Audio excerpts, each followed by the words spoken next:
Well, Bergdahl not seeing any jail time now for deserting his post in Afghanistan. You remember he was 5 years held by the Taliban, and the argument was that he put himself in that position. You know, he's the only U.S. soldier who was captured and held by the enemy, the Taliban, during the entire Afghan conflict, which ensues even today. Not one, just him.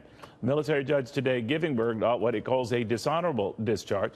President Trump blasting the decision as a complete and total disgrace. Former CIA operative Mike Baker. Mike, what do you think of this? Yeah, I think you used the word apoplectic earlier. I think that stunned, shocked, surprised. Look, just a few days ago, I was in a conversation, and I remember saying, I guarantee that Bergdahl will get some prison time. I never imagined he would get life sentence. That was, I don't think was ever going to happen. But I was certainly thinking 5 to 7 years, something to account for the fact that he deserted. He abandoned his post. He put his comrades, his brothers in arms at risk. And yet apparently that played no role. And I get the idea that, OK, he suffered at the hands of the Taliban for 5 years. But you know what? He did it because he deserted. So it was his own doing. And I think that there had to be some prison time. And I just can't figure out what that judge was thinking.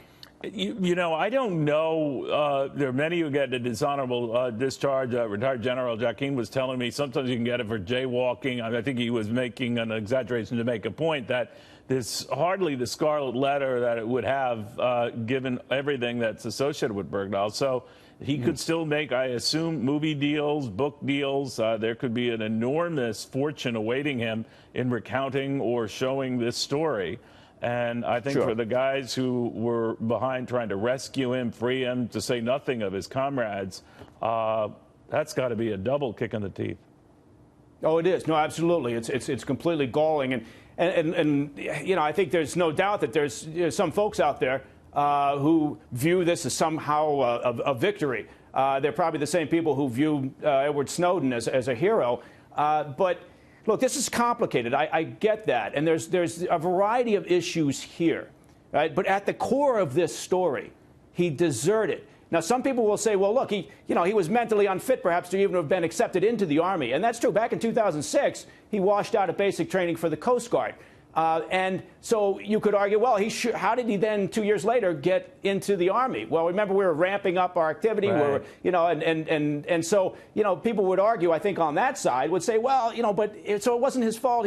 But he's still functioning. He knows right from wrong. He pleaded guilty to both counts. And so it is stunning. I think that, who knows, maybe the judge took into account this idea of his how mentally fit was he for military service. Maybe he took into account the idea that he was held for 5 years. I'm paraphrasing here, Mike, but he did say, all right, he spent 5 years, with the Taliban torturing him or whatever. I'm not going to throw a guy who was in a cell into another cell. But that seemed to fall on deaf ears from many military types I talked to today.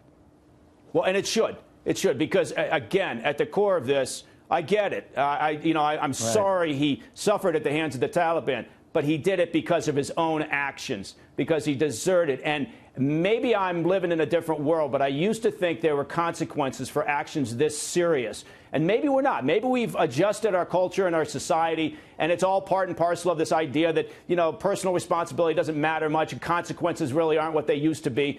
But look, again, I'm not saying he should have been thrown into prison for life.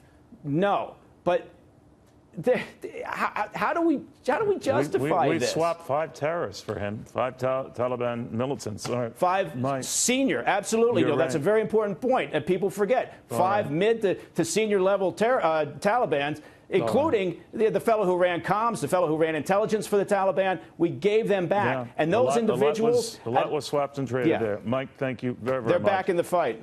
Thank you, Neil. Right after this.